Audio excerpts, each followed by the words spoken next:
We are now on day 11 in this war with Iran, and a lot has happened over the last week.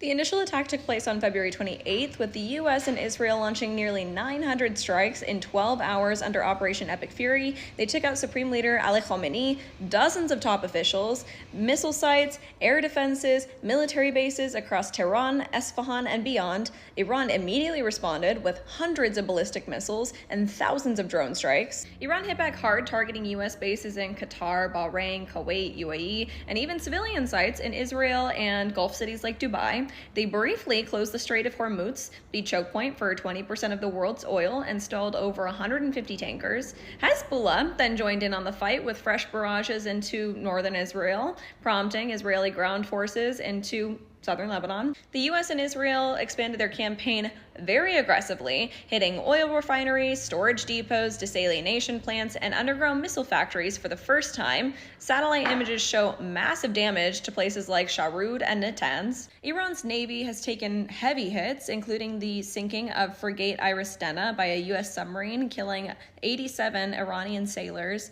Hezbollah has lost key commanders. IRGC officers have reportedly begun fleeing Lebanon. Total deaths now top 1,200 to 1,675 on the Iranian side alone, with 3,000 military personnel reportedly killed. On the U.S. side, there have been at least 7 or 8 U.S. service members that have died, and Israel has seen dozens of injuries. Tehran has just named Mojtaba Khamenei, the son of the late Supreme Leader Ali Khamenei, as their new head of state, and their foreign minister is now out there warning the U.S. that the resistance will continue no matter what. Press conferences have been happening nonstop. Israel's UN ambassador Danny Danon went straight to the cameras at the UN stakeout to warn Iran that they're playing with fire. On the other side of things, Iran's UN ambassador held a full-blown press conference calling out the US-Israeli aggression towards Iran and claiming that the nuclear program was never the actual target.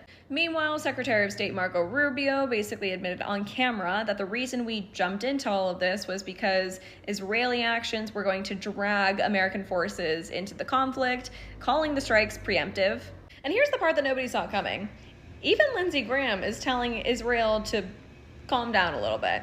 Yeah, the same Lindsey Graham that has never seen a Middle Eastern country he didn't want to bomb basically posted over the weekend saying Israel is so strong, so capable, but leave some Iran for the Iranians to pick up the pieces. Oh, and cool it on targeting the oil. On top of all of that, US Intel put out alerts about possible Iranian sleeper cells activating here at home, which is super cool. And today, the US and Israel launched new waves of attacks across Iran, targeting military infrastructure and energy sites. Iran responded with fresh missile and drone barrages targeting Israel and the Gulf states, triggering interceptions in Turkey, UAE, and Qatar. President Trump spoke to the media, saying that the war is very far ahead of schedule and very complete, pretty much, while warning the new Iranian leadership that they have very little time left. Oil prices shot up past $100 a barrel, and the Iranian leadership is now warning that they are prepared for a 6-month war. And the messaging out of Washington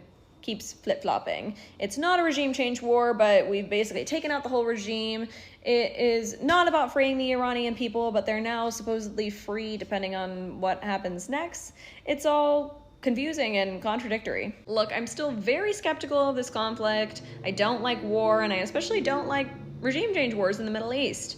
However, this was an incredibly risky move on the part of the administration and will be the defining moment of Trump's presidency. It will either go down as one of the greatest geopolitical feats in American history, or it'll be Bush 2.0.